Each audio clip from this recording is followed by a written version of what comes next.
And welcome to Hero Power. I'm your host, Avanties, and as always, I'm joined by my co-host, Zerotio. What is up, gang? Hey, it's not just me this week. All right. Sorry, I had to get over. We got a last-minute iTunes review, and I'm getting it added to the show notes, so sorry. That's right. The mute.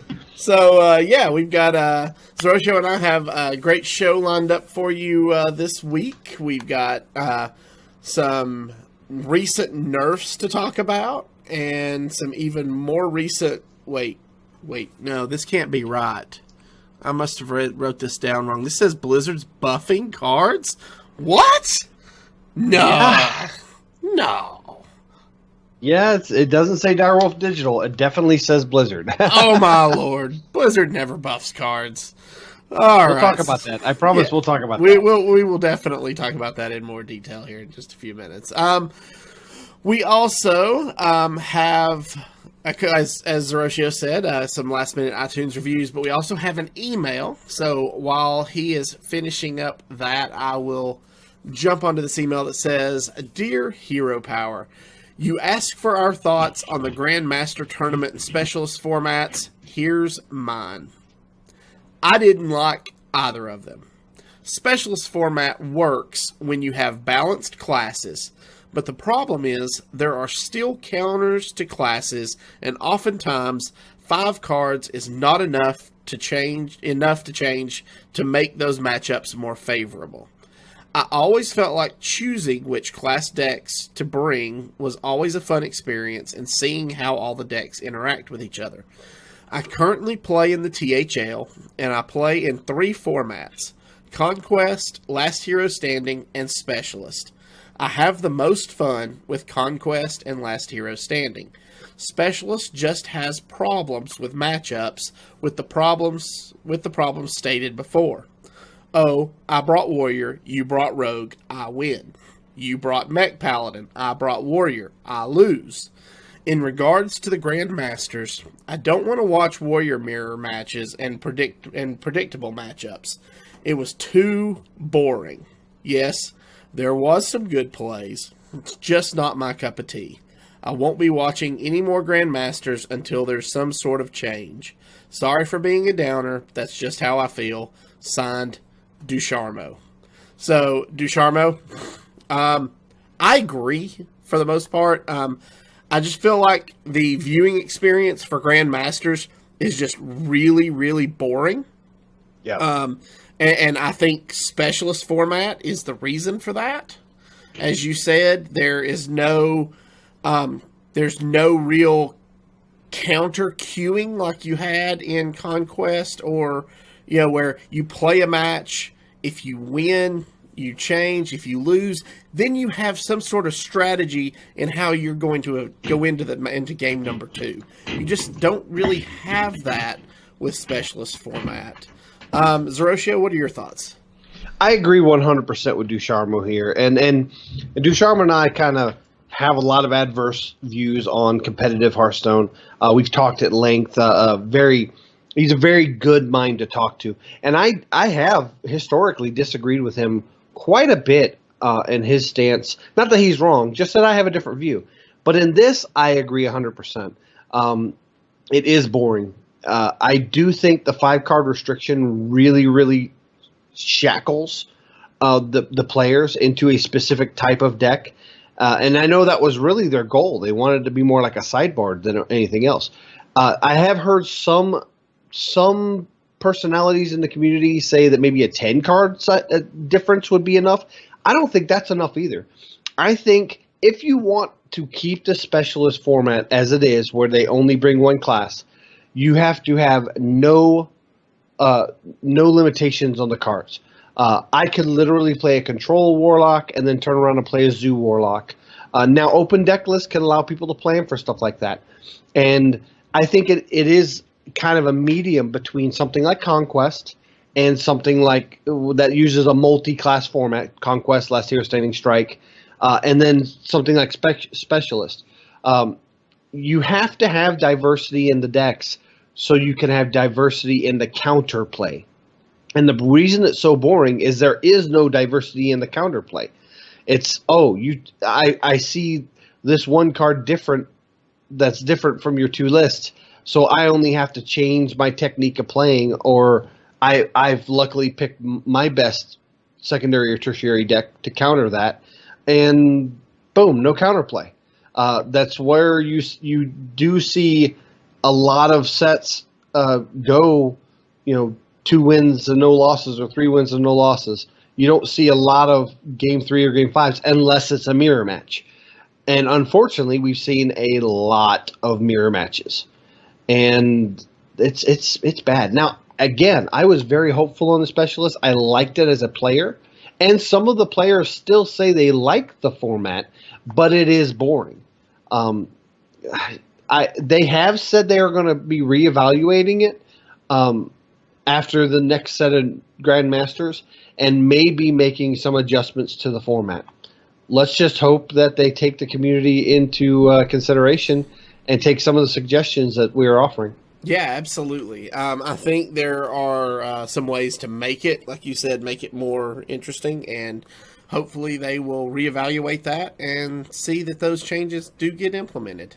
So. Now, one thing that is highly suggested is just to go back to Conquest. I don't think that's a solution. Yeah, I don't know that that's an answer. Because we've done Conquest. They're trying to do something new and fresh. If we just go back to Conquest, that's not new and fresh. Now, there have been some suggestions using the Strike format, or possibly going back to the Last Hero Standing, which is what the HCT or playoff system was originally on in the very first place. And maybe that's an option, because those are a little older, the sets have changed, and maybe they're more fresh now. But I don't think Conquest, since we just did it, is a solution. Okay. Cool. All right. So thank you for your thoughts, Dusharma. We greatly appreciate you sending that email in. So now we have a couple of iTunes reviews. Zerotio, why don't you read the first one? Yeah, and these are over the last few weeks. We've had a little inconsistency in our schedules, getting used to Sundays. So sorry if we missed these, but we are definitely reading them now. The first one comes from, it's a 5-star review coming from RPG Reruns. Title is Great Hearthstone Podcast. Keep up the great work, guys. Enjoying the podcast. Simple, to the point. Thank you very much. Thank you very much, RPG Reruns. We appreciate it. The next one is also a 5-star review from Some Dude 9999, titled Best Hearthstone Podcast. It says, I've been listening to these guys for a few months now, and I can definitely say they are my favorite podcast. Love the work they do, and I look forward to every episode. Just played Zerotio on the ladder, and I was pleasantly surprised when he accepted my friend request. But not only did he accept my friend request, he took time out of his day to chat with me for a bit. Stand up, guys. Thank you very much, Some Dude. We greatly appreciate you taking the time to leave us a review, and hope you beat Zerotio. Yeah, so I literally was typing this up and typed over that part, and I had no clue who this gentleman was. I looked at my social tab, and I did have a friend request from a listener on May 11th from Provost, and we had a wonderful conversation about Hearthstone. And I won't go into all the details, but thanks, Provost, not only for friending me on Battle.net without being salty, and then furthermore, writing this review just after. It definitely helps us out. And you're on my friends list. I've put a note so I won't remove you anytime soon. Anytime you need anything, feel free to hit me up, email the show, write awesome reviews, just whatever you want to do. I appreciate all the support, man. Yeah, absolutely. All right. So let's jump into the news. As we talked about, there are some upcoming balance changes, or nerfs as we like to call them. The first up is, these were announced on 5/22. They went into effect, or they were announced on 5/20. They went into effect on 5/22. So these changes are already live, meaning you have 2 weeks from the change date, if you want to disenchant any of these cards for full value, do it now. So first up, we had the Evil Miscreant. So the Evil Miscreant was a 3-mana 1/5 combo, add 2 random lackeys to your hand. It's now going to be a 3-mana 1/4. So it's losing 1 health. I think that still means it's going to be viable. I don't see this completely getting cut out of decks now. It's still going to be played. It's just a little easier to deal with on your opponent's side. Next up, we have a change to Raiding Party. So Raiding Party was a 3-mana rare spell. Draw 2 pirates from your deck, combo, add a weapon. So basically, this is going from 3 mana to 4 mana. That's really the only change. And again, I think this card is still going to be playable. I don't think this kills the card.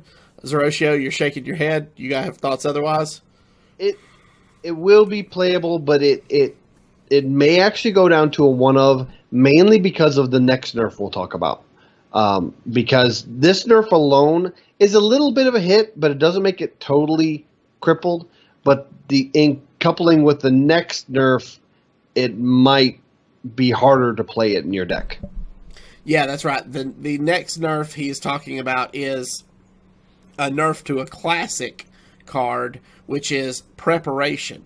So Preparation was a 0-mana epic spell. The next spell you cast this turn costs 3 less. Now reads 0 mana. The next spell you cast this turn costs 2 less. So it's reducing the cost of a spell from 3 to 2. So as he said, this used to be able to play this followed by a free Raiding Party. Now you're playing this with a 2-mana Raiding Party, or a 1-mana Raiding Party, I guess. No, it's going up. So yeah, it'd be a 2-mana. One card that was not hit, that was highly pushed to either be nerfed or rotated to the Hall of Fame, was Edwin. And the main reason, especially in the Tournament of Heroes, I think it was, a Hall of Heroes tournament, we were seeing like turn 2, 14-14 and 16-16 Edwins. And a lot of that was because they were able to prep into Raiding Party and then a coin and then some other 0 costs to get into Edwin. Well, this kind of shackles Edwin. About the best you can get Edwin that early is maybe 8/8 in a perfect storm. Now, you can still use this with something like Eviscerate or Sap, which is viable. But to me, that makes it balanced. It's not broken with 3-mana spells, especially when you have such powerful 3-mana spells like Raiding Party. So, yeah. Okay. All right. And our last balance change for this announcement is to Archivist Elysiana. Now, we've talked about this card for months since it was first announced, at how we thought this card was going to really affect the tournament meta. We were right. It has really drawn out matches because if you don't remember, it's an 8-mana 7/7. Discover 5 cards. Replace your deck with 2 copies of each. So that gives you 10 new cards in your library to draw. And then at 8 mana, that was just enough to play a 2-mana bounce effect to play it again when you needed to continue to draw the game out. Well, and this is something we've talked about and we've harped on to no end. What if they change the mana cost? Well, that's what they're doing. It's going from 9 mana, or going from 8 mana to 9 mana, so you won't be able to play it on turn 10 with a bounce effect unless you hold the coin that long, which is really hard to do. There's a lot of discussion in the community if in certain type of tournaments, especially specialist tournaments, if having this with a bounce effect is worth the 50-50 chance that you get the coin and then don't need to use it by turn 10. And most people are saying no, it's not worth it. Now, I will say, in regards to it being nerfed to 9 mana, I told you so. This is the exact nerf that I proposed that that Team 5 would push. I have had people come to me and ask if this nerf means that Control Warrior is dead or if you need to take Elysiana out of Control Warrior. Personally, no. My version of Control Warrior, which is adapted off of Nicolina's version of Control Warrior, so big props to Nicolina, and it got me Legend last month, was that you run Archivist Elysiana, and then you run Azalina with her. So that in the main reason you needed the Baleful Banker or the Youthful Brewmaster was in the mirror, so you could last even longer than your opponent, who is also playing Control Warrior. Where with the Azalina, you can have that, so you can do your Elysiana, then copy their hand before they Elysiana. Therefore, you are up one extra Elysiana than them. And if they had Baleful Banker or Youthful, you also had that. So you're basically ahead in fatigue no matter what.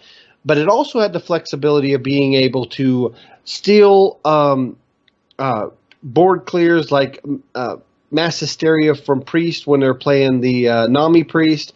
It was able to steal the full combo of Elysiana and Shudderwalk, as well as even be able to get the finishing touches on something like against a Hunter in an unfavored match.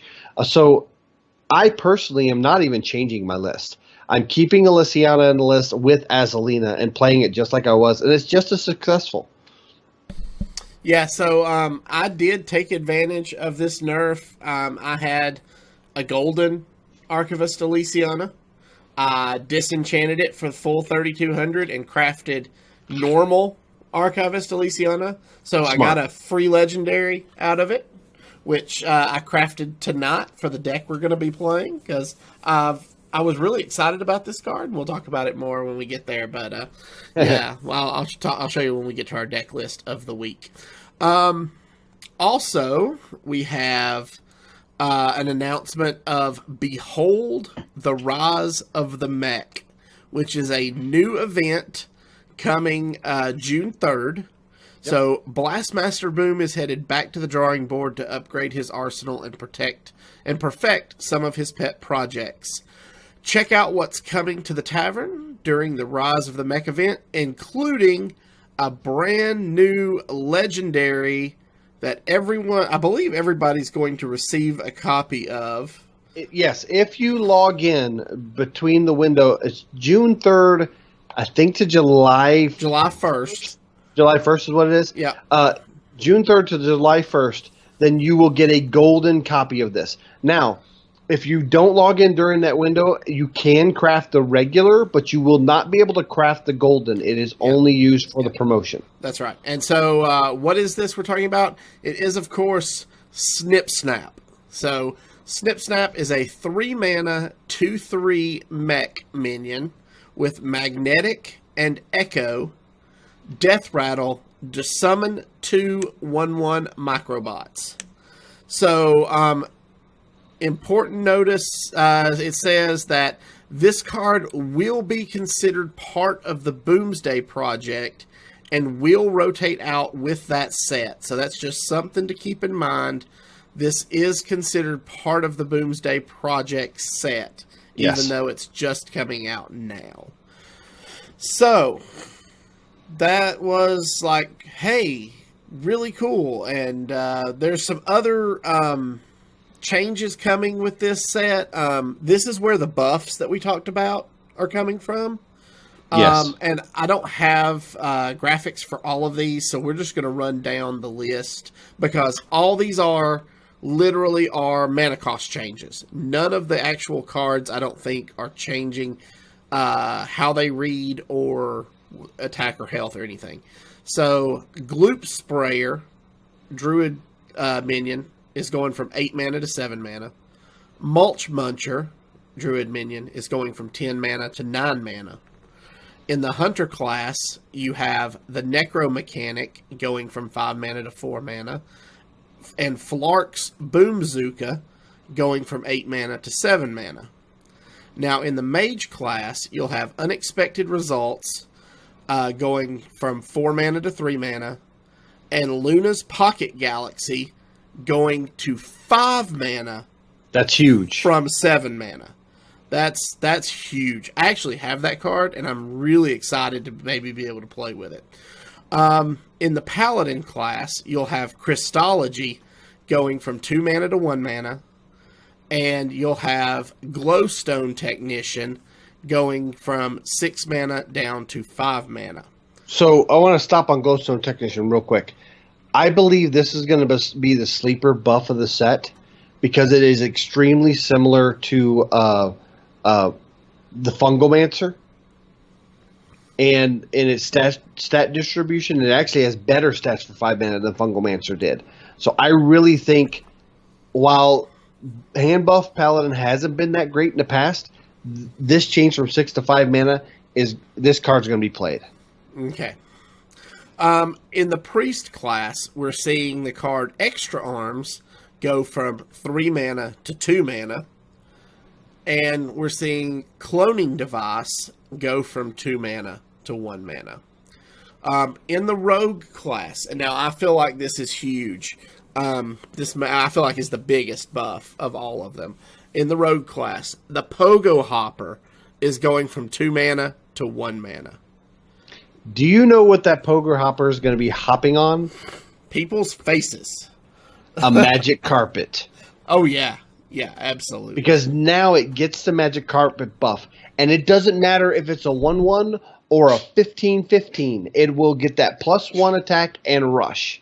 And that is going to be borderline broken. I think this might be a nerf they regret. Because it is going to be ridiculous.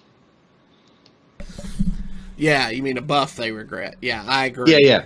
Yeah, this is going to be a crazy one. We'll just have to see how it plays out. Also in the Rogue class, there is a buff to the card Violet Haze, which is going from 3 mana down to 2 mana.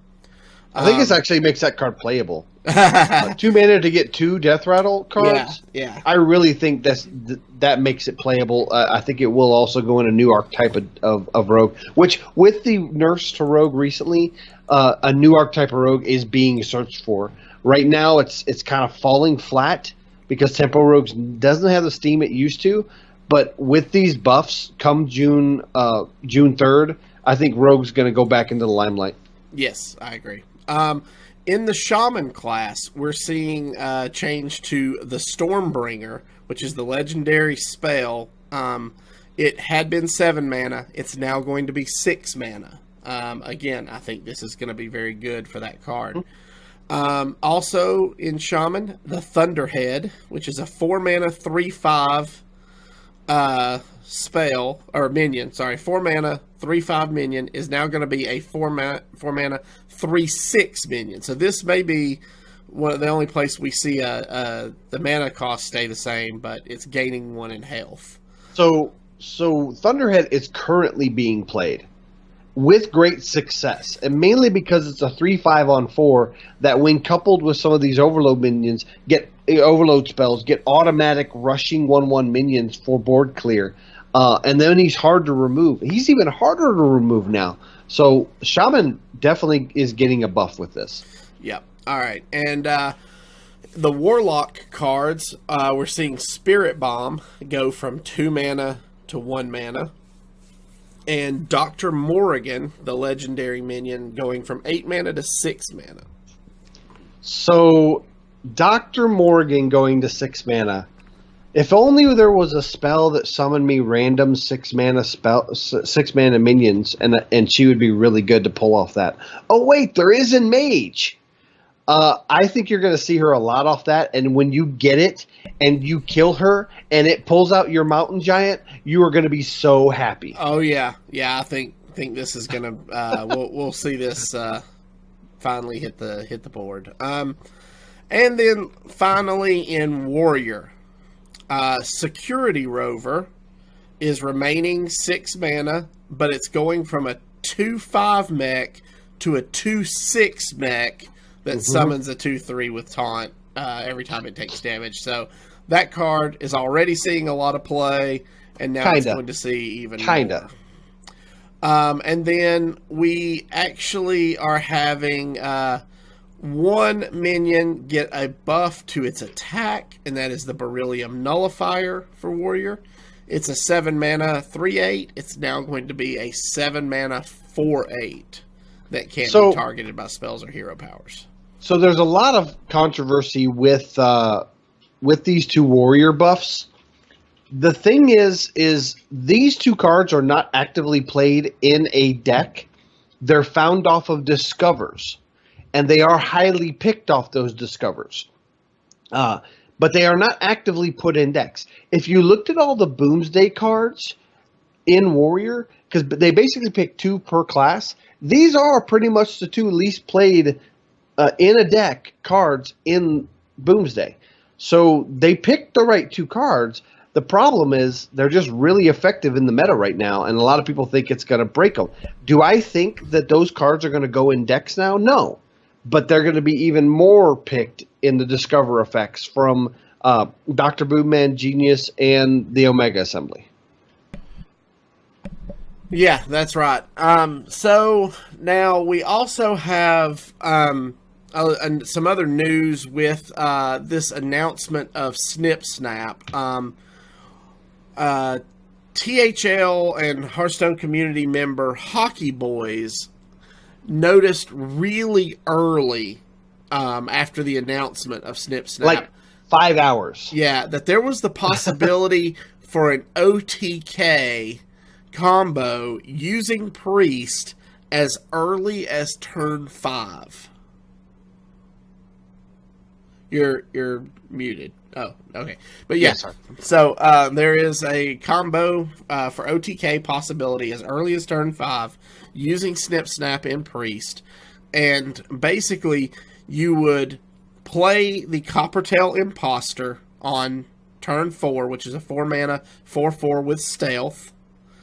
And then you would play, on turn 5, you would play Reckless Experimenter, which says Death Rattle minions you play cost 3 less, but die at the end of turn.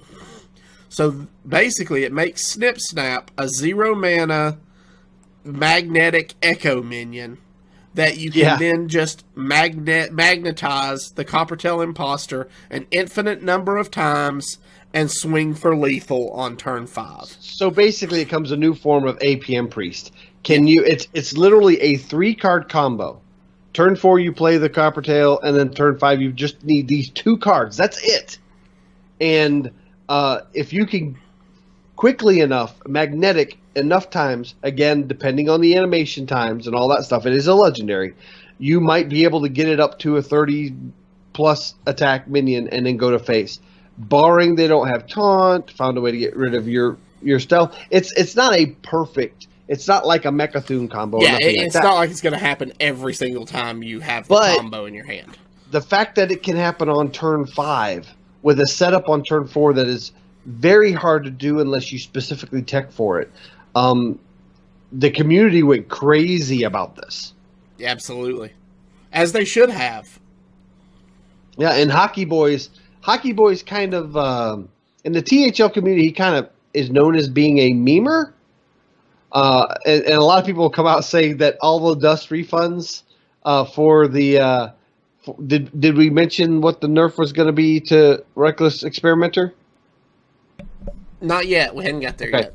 That the nerf that's happening, all that dust needs to be put into a special GoFundMe account for a Hockey Boy. Yeah. So he crafts legendaries. Basically, what he's saying is this combo got so much traction in the community, it prompted a Reddit response from Hearthstone community manager Chris Adelis, which said they are making a change to Reckless Experimenter to say that the basically it's going to say minions you play cost 3 less, but cannot be reduced to less than 1.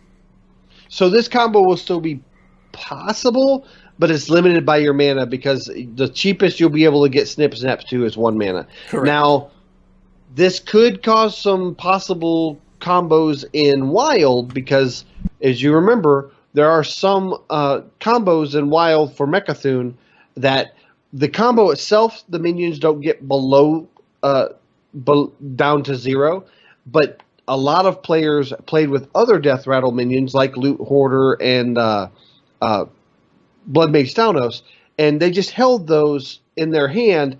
Since they were reduced to 0, they just toss them out with the combo. Well, now you won't be able to do that. You'll have to be more proactive on emptying your hand other than your combo pieces. So it does affect other Wild combos, or possibly any other future combos that haven't been figured out yet with Reckless Experimenter. But I think it's a good choice. We saw something like this before with Dreadsteed when Defile came out and people were basically said, oh, wow, I could just toss Dreadsteed out and Defile indefinitely because it's just going to kill the Dreadsteed, revive it, kill it, revive it, kill it, revive it, and anything on the board is going to die. Well, they made a change to Dreadsteed so that it doesn't revive until the end of the turn. So this is very similar to that. Yeah. So Blizzard saw this and reacted, I think, appropriately. I feel like this is the proper response. I don't think it's going to kill the card. Again, no. This isn't nerfing Reckless Experimenter into oblivion, so that's a good thing. Also, with this announcement of, what are they calling it? The Rise of the Mech, we're also seeing some arena changes coming. So now Arena will contain the following sets: Classic and Basic, as usual, but it will also have Goblins vs. Gnomes, the Grand Tournament, Karazhan, the Boomsday Project, and Rise of Shadows.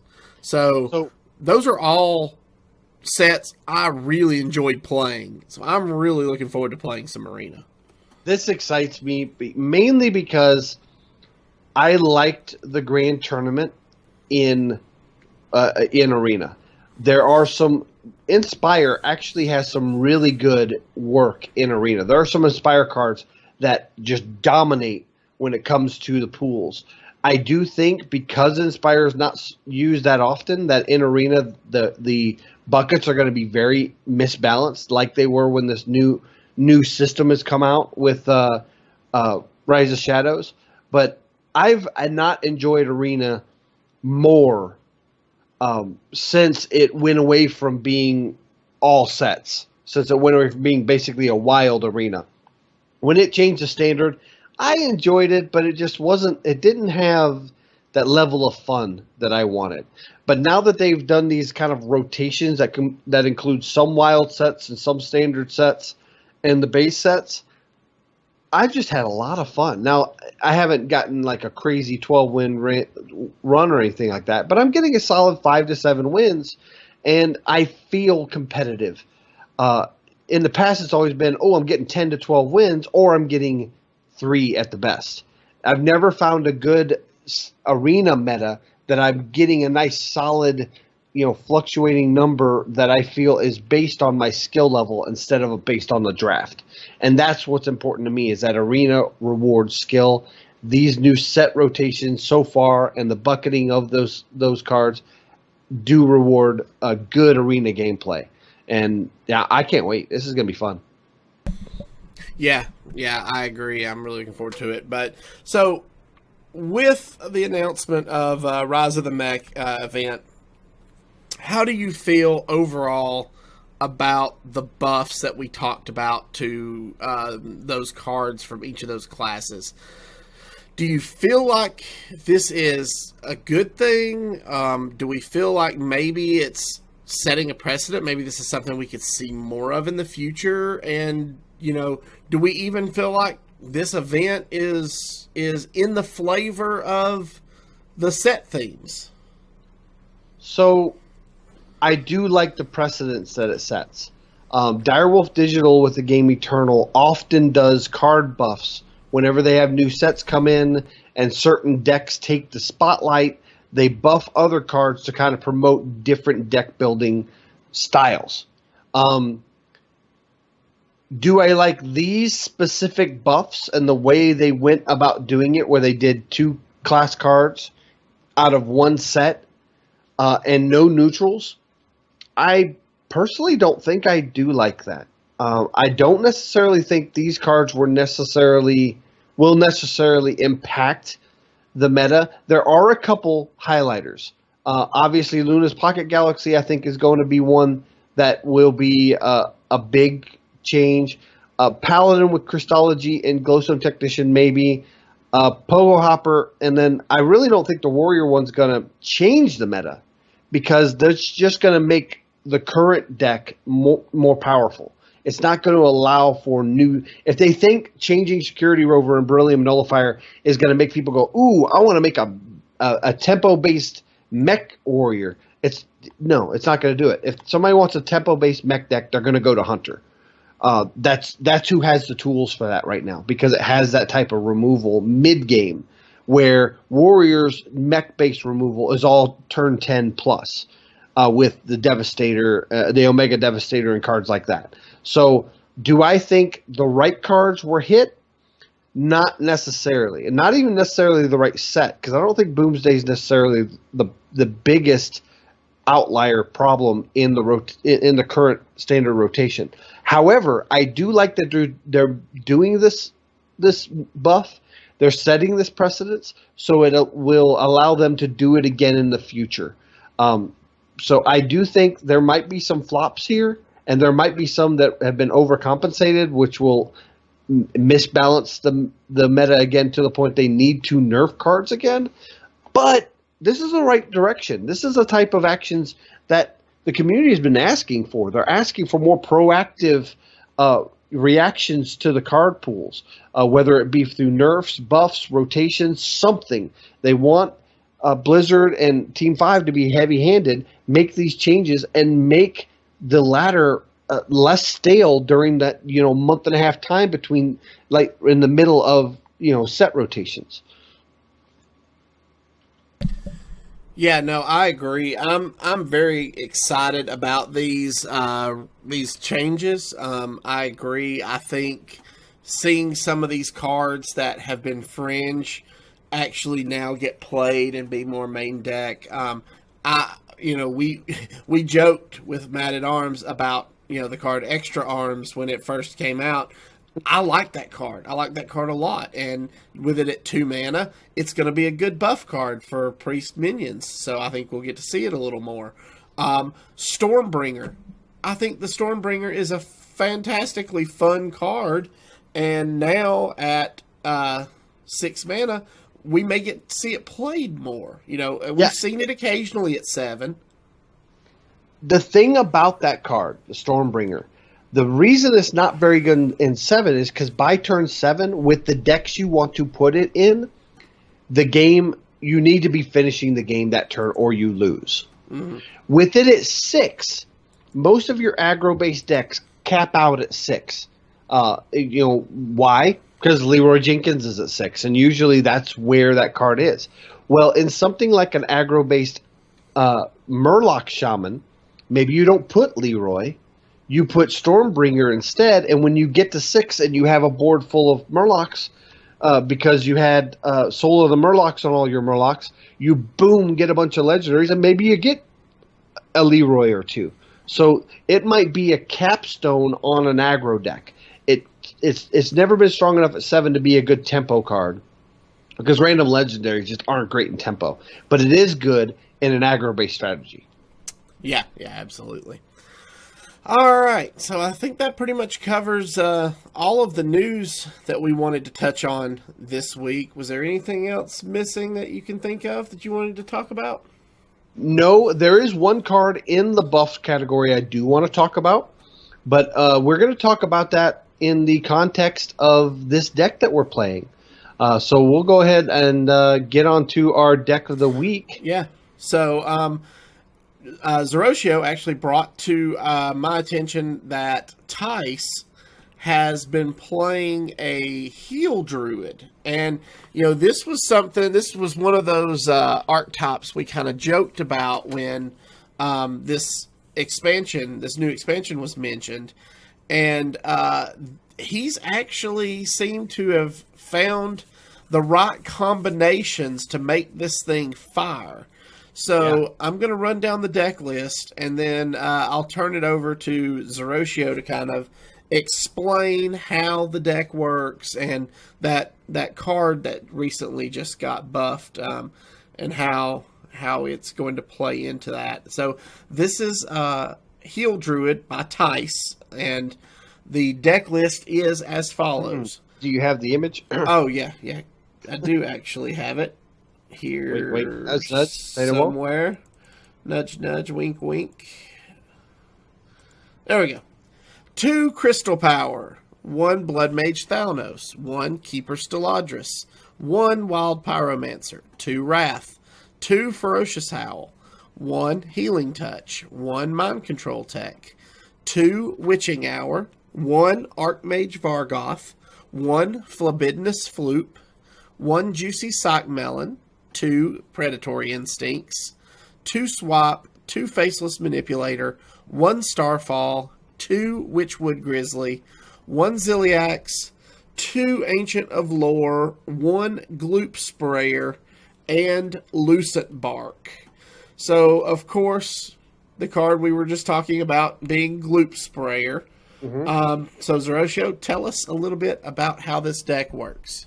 So, specifically on Gloop Sprayer, it's going to be going from 8 mana to 7 mana, and I don't know how that's going to impact this deck, because right now at 8 mana, it curves really well with the Juicy Psych Melon.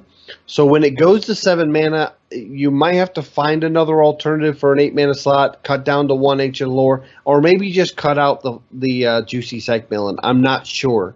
But I think it will change the way the deck runs a bit. The Juicy Psych Melon is really there kind of like a targeted Nourish. If you notice, you don't have like the full gambit, 7, 8, 9, 10. You're literally paying 4 mana to draw 2 cards. And you're usually going to get an Ancient Lore and a Gloop Sprayer, or Ancient Lore and a Lucent Bark. The Witching Hours are specifically in there for targeted draw for Witchwood Grizzlies. If you draw your Witchwood Grizzlies, the Witching Hours can be dead draws. This deck does have a lot of dead draws, but in my time playing it, it really, really feels like it has a good balance of card draw, targeted card draw, as well as just miscellaneous card draw. Obviously, the big goal is to try to get a Witchwood Grizzly out that's really hard for them to clear. And with the aggro out the way it is, having an early Witchwood Grizzly, regardless whether it's a 3/5 or a 3/12, it's going to kill 2 or 3 minions as they clear through it. There's not a lot of targeted removal. There's not a lot of taunt removal. There's not a lot of silences in the meta right now. And then as soon as they kill it, you can then bring it back with a Witching Hour. And Vargoth into Witching Hour so that you actually get 2 Witchwood Grizzlies, because they're the only beasts in the deck, is really, really crippling. And also, if you can get the Predatory Instinct on the Witchwood Grizzlies, that makes them a 3/24 that gets reduced by their hand size. So the goal is to get these giant taunts in the way and win by just attrition. You can just take your taunts and go face, because they have to whittle away at your taunts. So you're doing 3 to the face while they can't do any damage to you, as well as all the healing you have. Then you get the Lucent Bark out. And the goal with the Lucent Bark is you kind of want to time the Lucent Bark, let it die, and then heal on top of Gloop Sprayer at the same time. That's why the Crystal Powers are in there. If you can heal for 5 and Gloop Sprayer, you're doubling your Lucent Barks. And then if they clear your Lucent Barks again, you can heal 5 again, rezzing both Lucent Barks, Gloop Sprayer that, and now you have 4. It's really, really good. And why I said Gloop Sprayer twice is because you have Phlebidnus Floop in there. Phlebidnus Floop is kind of like that swing man. When you need a second Gloop Sprayer, or you need a second Archmage Vargoth, or you need a second Lucent Bark, he can be any of those things. And he's really, really good in this list. Yeah, I'm going to be honest. I really, really like this archetype. and I've not found a list that I like prior to this one.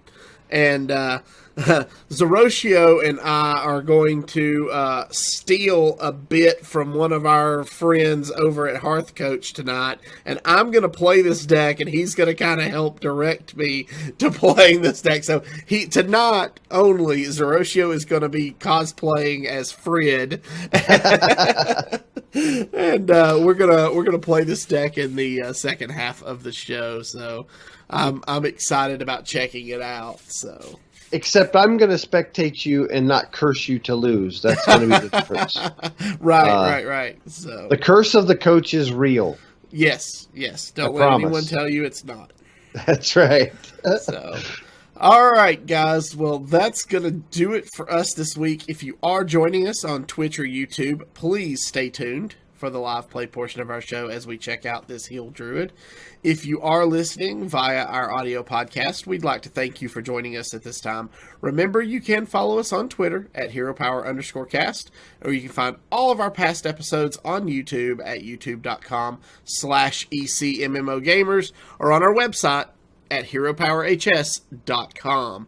If you enjoy the show, you would like to help support and improve it, you can do so by joining our Patreon over at patreon.com/HeroPower. And we'll see you all again next week. And don't forget to use your hero power. Hey, you almost sounded like yourself there. That was me doing an impression of you doing an impression of me.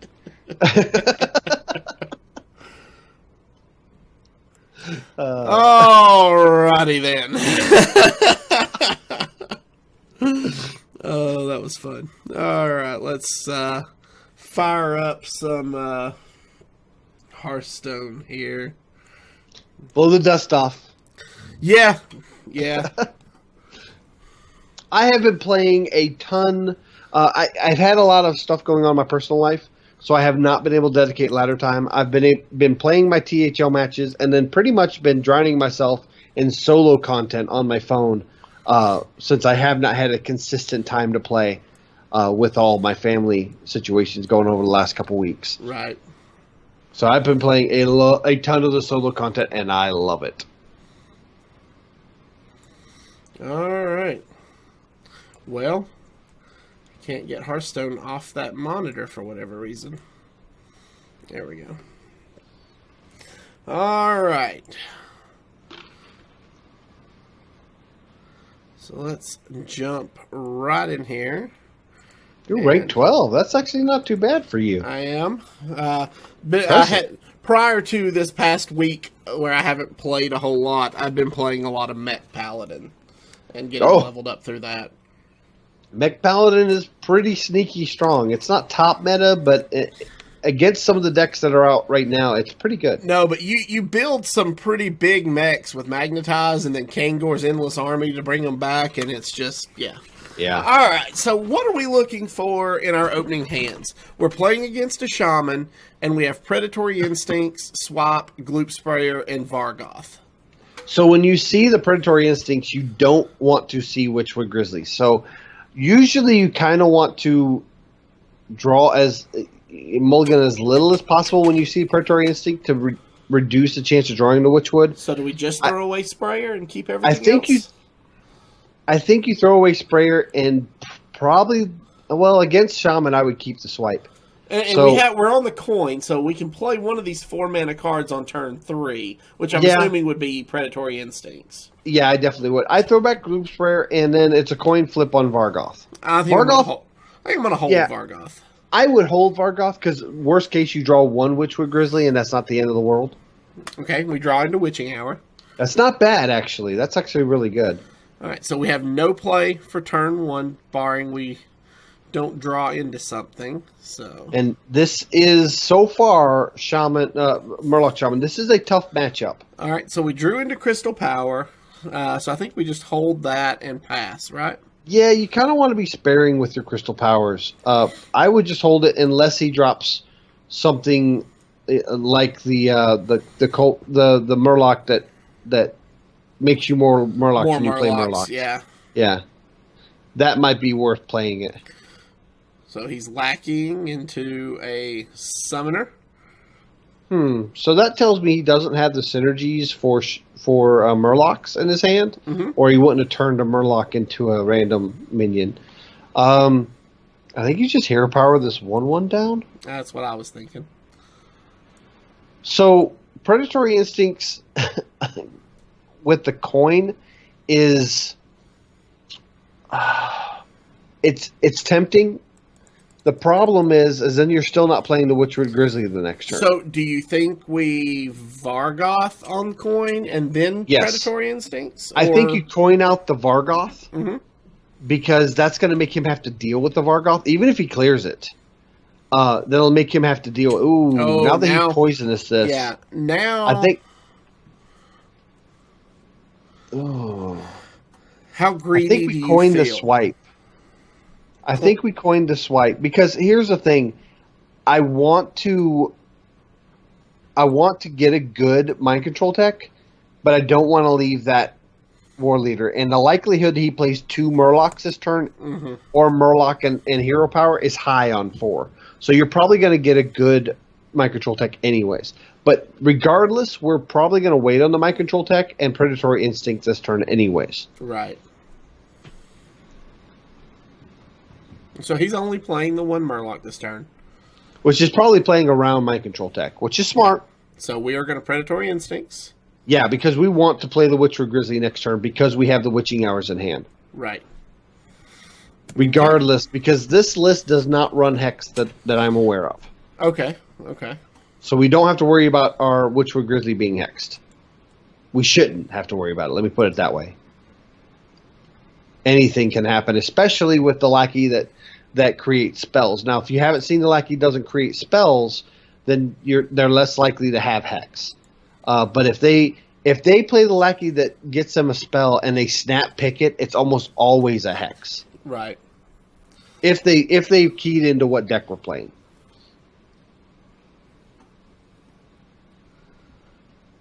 All right. Can't unhear that. Oh, my voice. Okay. That just happened. That's right. That just happened. It's good to hear you're still there. Thank you. All right. Our opponent's microwave for his Hot Pockets must have gone off. The Pizza Hut may have knocked at the door. There may be somebody giving him a summons to jury. Who his mom might have unplugged his computer. Yeah. He might have to take out the trash. His tablet might have died. Yeah. All right. So now we're just going to play this 324 Witchwood Grizzly, right? A 324 Witchwood Grizzly. That is ridiculous. Now, mind you, it does come back as a 312 when you Witching Hour. Yeah, Witching Hour, right. It could be that the youth group just let out at church. All right, so what's going to be our play here? So we got 6 mana. Do we Archmage Wrath? Since he didn't clear it, I would just go face. I don't hate Archmage Wrath. Do we draw a card? The likelihood that he hits one of his minions and kills it is high, and the likelihood he hits one of ours and impacts it too negatively is low. It won't kill any of ours. And he left. I go on the church group. They must have let out a little bit early. All right, so we are now 1-0. Maybe he, when he saw the Predatory Instincts, he knew the writing was on the wall. Yeah. That's what I suspect happened. He closed his phone and said, I'm tired of this game. I'm quitting Hearthstone forever. and honestly, I've had that impact on the ladder a lot of times. The minute usually not just when I Predatory Instinct, but when I play that big Witchwood against something like aggro, like Zoo, Murloc Shaman, Tempo Rogue, they just quit. They just quit, concede, walk away, get a Hot Pocket, drink a Yoo-hoo, something. Look for a Reddit post from an upset Shaman player. All right, so this time we have a Hunter, and our opening hand is Ferocious Howl, Ancient of Lore, Ferocious Howl. So I think we just throw the Ancient Lores back and keep the Ferocious Howl. Okay. By the time we get to turn 3, we'll get good armor off of it. This is Hunter. So I suspect it's probably the bomb-based mech hunter. Right. So we Which need all the armor faceless we can get our hands manipulator, on. faceless manipulator is highly used for copying your taunts. But if this is the bomb hunter, you could possibly copy the poisonous missile launcher mech and turn the game back to your side. This is an unfavored matchup because it's a mid-range deck. Right, right. And this is KevCon, clearly, and I've been wanting to go to KevCon for years. It's a convention with nothing but Kevins. Everybody's named Kevin. All the invitees, the attendees are Kevin. I thought about changing my name to Kevin and attending KevCon. Maybe this guy could. That yeah. You might end up on the Reddit subreddit stories about Kevin. If you're not familiar with the Reddit subreddit stories about Kevin, I highly recommend you check it out. So we are going to Ferocious Howl on curve here at turn 3. Okay, we have Lucent Bark in our hand, which is good because if we do draw into Juicy Psych Melon, we will be guaranteed to get a Gloop Sprayer. Yes. All right. And I think when it goes to 7 mana, Gloop Sprayer might end up being a 2-of. I don't know. Are we just Ferocious Howling here again since he did nothing and we don't really I think so, else? Actually. I'm kind of curious. So he might be a Geppetto deck? Okay. Since he's gone so long without doing a single thing, or he's just amassing a good swing for his mechs. Mm-hmm. Well, there's an animal companion. She yields a Leok. I'm not really worried about that. This is kind of a tough turn. I'm thinking we might just Hero Power face pass. Yeah, that's kind of what I was thinking. I don't really want to swipe that.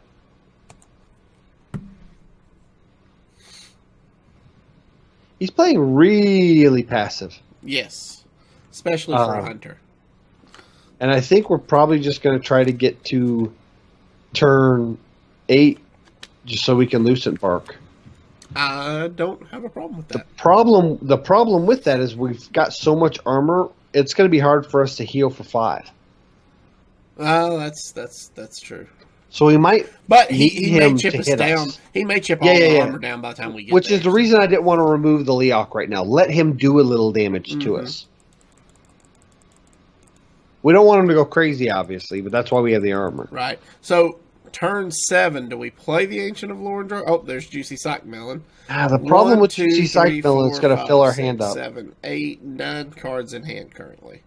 Which means we will draw an Ancient Lore and a Gloop Sprayer, and we'll be at 10 cards in hand. Do we just Starfall for 5 to kill the Leok?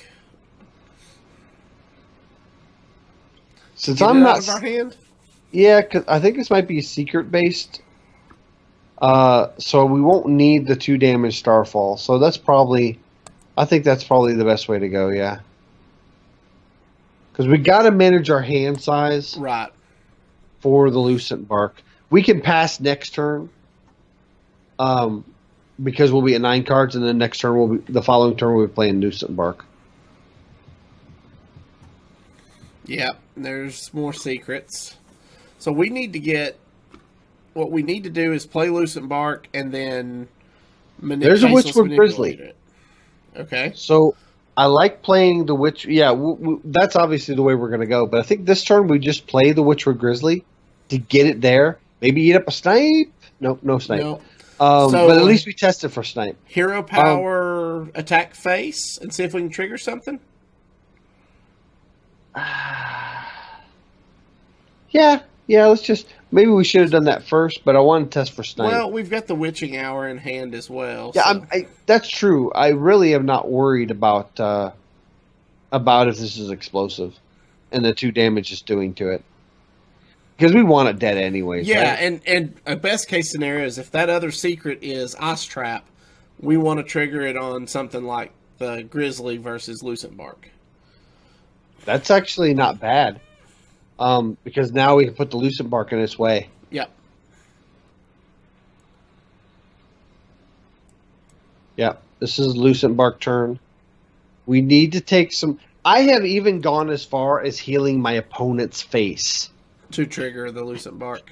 To trigger the Lucent Bark. I have done it where I've crystal powered my opponent's face to trigger the Lucent Bark to then faceless it or then gloop sprayer it. Right. Because honestly, your opponent's health doesn't really matter. You're going to slowly whittle them. Deadly Shot is good. Why this is good is because he's getting face damage to us. Yeah. Oh, please hit us. That's still going to be 1 point off. Nope. Hit us in the face. Come on, bring it. Nope. Oh. All right, so do we Witching Hour here for the 312? Okay, so if we Witching Hour go to 8, I think we Witching Hour, and then we Juicy Psych Melon. Okay. That'll bring us to 9 cards in hand.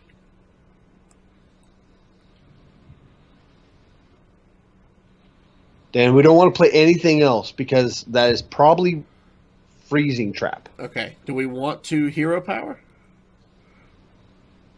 Yes. The question is, do we hit the 5/5?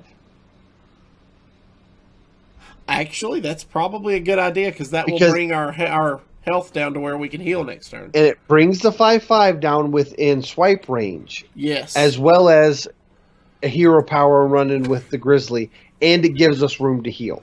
Yes.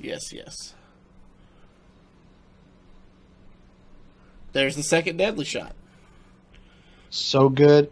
That is going to be kind of a nasty Zul'jin, but I'm really okay with it.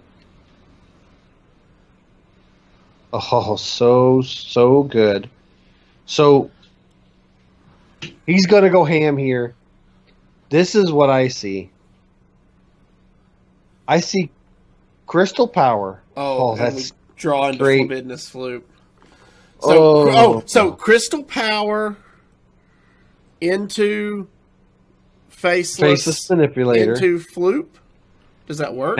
Now I'm thinking Floop because I was thinking Witching Hour to bring back that Grizzly.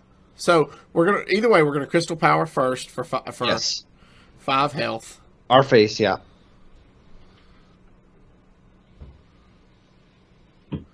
Then we're gonna Faceless Manipulator. And then Faceless it again? Yeah, I think we go ahead and Faceless it again. Which is great because that means it's a full 4/8 instead of a 3/4. Correct. So now how does it get through? He needs running kill commands, and now we have plenty of heal in our hand. We can Ancient Allure and Healing Touch. We have Ziliax. Yeah. Which we might want to Ziliax because that's a Freezing Trap. Yes, that is exactly what I was thinking. We Ziliax, Rush, and then bounce it back, and then just go face and heal back to full.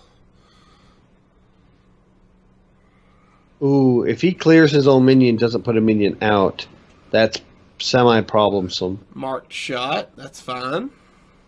I think he's trying to figure out how to get through all this stuff. Yeah. There's a lot of things you want to remember, too, is if you can attack in and kill off your Lucent Bark before you heal, that's also a smart way to handle it. Right.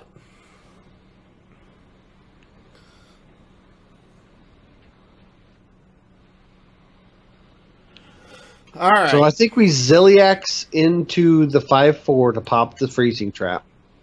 Hopefully this is snipe. No, never snipe. Okay. So that's the Freezing Trap.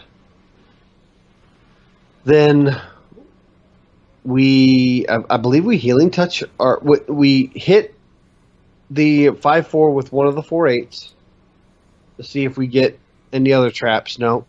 Healing Touch our face. Yeah, we can go ahead and go face with that. That's fine. It kind of stinks that that's still alive. I'd like it to have died. Yeah.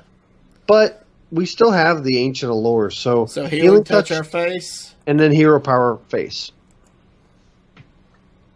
This should be the healing we need to get us into the game. Okay. Because next turn we're probably going to Gloop Sprayer. Yeah, he's probably going to kill 2 of these. Yeah, he's probably going to kill 2 of these, and we can Ancient Allure. which means we would want a crystal power off the top. Right. If he kills 2. If he kills the middle one, that's a Well, there's Zul'jin. So we know 2 of them are going to die to that's good. deadly shots. Yep. And he killed the Perfect. 4/1. That's good. So he got a random secret in his hand. Oh, his guy died. Yeah. That's good. Yep. Another animal companion, Leok. Another deadly shot. Okay. Secret, which is going to be freezing trap Yep. and explosive trap. Yep. So we do not want to attack With Lucent with Bark. the Lucent Bark. We want to. I would say heal. Ziliax? No. I would Ancient Lore heal our face. Okay. Because that's going to res 2, and then we just hero power. We could go ahead and run into face with our hero power to pop the explosive trap, That's what yeah. but I wouldn't. We don't need to kill the Leok. Right. And we might even be able to get our Ancient Lore back to our hand. Oh, that's a good point. Yeah. We could attack, bounce it, and then play it again. He needs to kill the Ancient Lore. He really Yeah. does.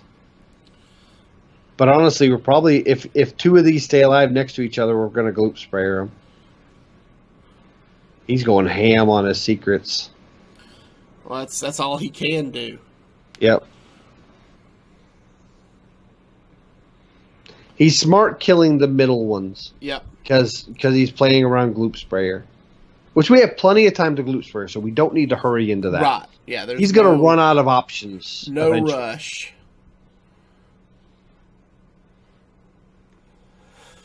So, All right. we So just- here's what I'm thinking. We Uh-huh. attack with the Ancient Allure first to bounce it. yeah, it doesn't matter where you attack. Yep. Clear the 5/1. Clear the 5/1. Probably gets a snake trap. Okay, that's fine. We can end up swiping that eventually.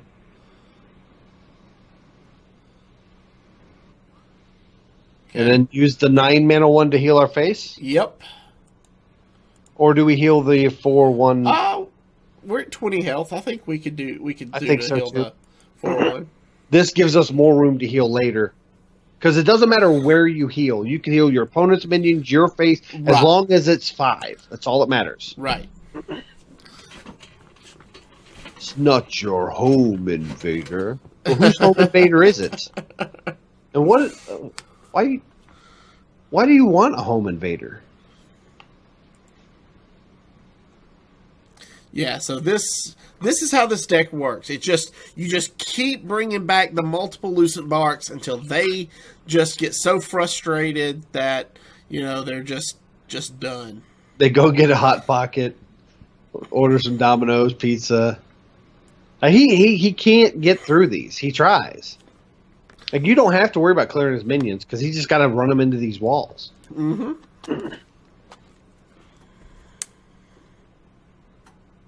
Ugh.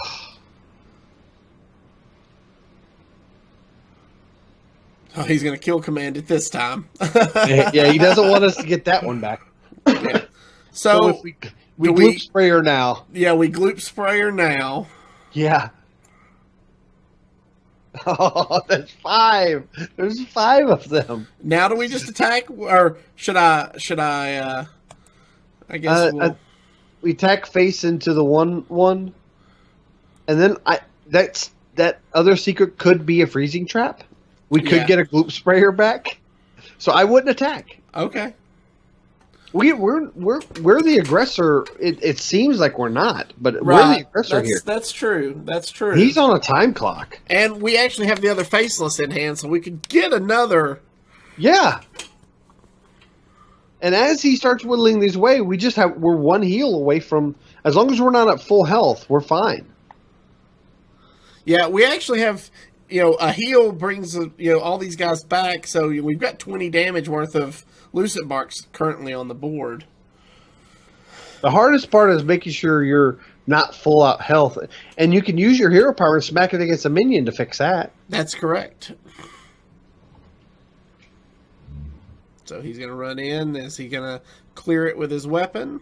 Nope. He's going to wing blast. Which he really should wing blast the gloop sprayer if that's he should have, yeah. So I would attack the gloop sprayer into the 5/1. You think so? Other than swapping the 5/1? Yep, because if it basically the gloop sprayer is removal unless it's freezing trap. Now it's going to be even more Lucent Barks. That's very true. All right, so now we go face. We have so many Lucent Barks that we won't get two more. Yeah, I think we just go face now. Yeah, now we go face. And honestly, we could probably faceless one of those. I'm going to swap and then faceless. Oh, we're almost lethal, aren't we? Yes, I wasn't even looking at his health. I wasn't even looking at his That's why I health. was like, I'm going to just faceless and swap and then pass the turn. See what... Because if he can do 20 damage to me at this point, more power to him.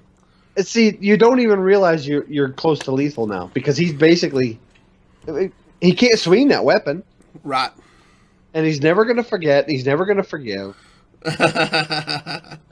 But there you go. That's exactly how that deck plays. That's exactly what it's supposed to do. So it is the epitome of a control deck. It just controls my favorite kind of archetype. I love it. Yep. But see, it's hard in a meta where there's so many ways to swing and stuff like that. But right now, the biggest part of your meta is just minion-based aggro strategies. Yep. And in minion-based aggro strategies, taunt is king. Now, there's lots of ways to clear taunts, and a lot of these decks are, just clearing the taunts by just brute force, which works. But when those taunts repeatedly keep coming back for the measly cost of 1 mana heal 5, yes, I mean, what you gonna do? Exactly. Yeah. No, it's a fun deck to play. And as you saw, it can very easily just frustrate your opponent into quitting. So, because we built a wall and we made the hunter pay for it. That's exactly right. that's what we do. So, Kofifi all day long. Because America. All right. I believe that's going to do it for us this week. If you have any questions or comments about the show or the deck that we played tonight, please email us at heropowerpodcast@gmail.com. Hit that subscribe button below on YouTube if you've not done so, or give us a follow on Twitch to be alerted when we go live. For more details about our Patreon, head over to patreon.com/heropower. Until next week, good gaming. Bye, guys. We're back. Ish.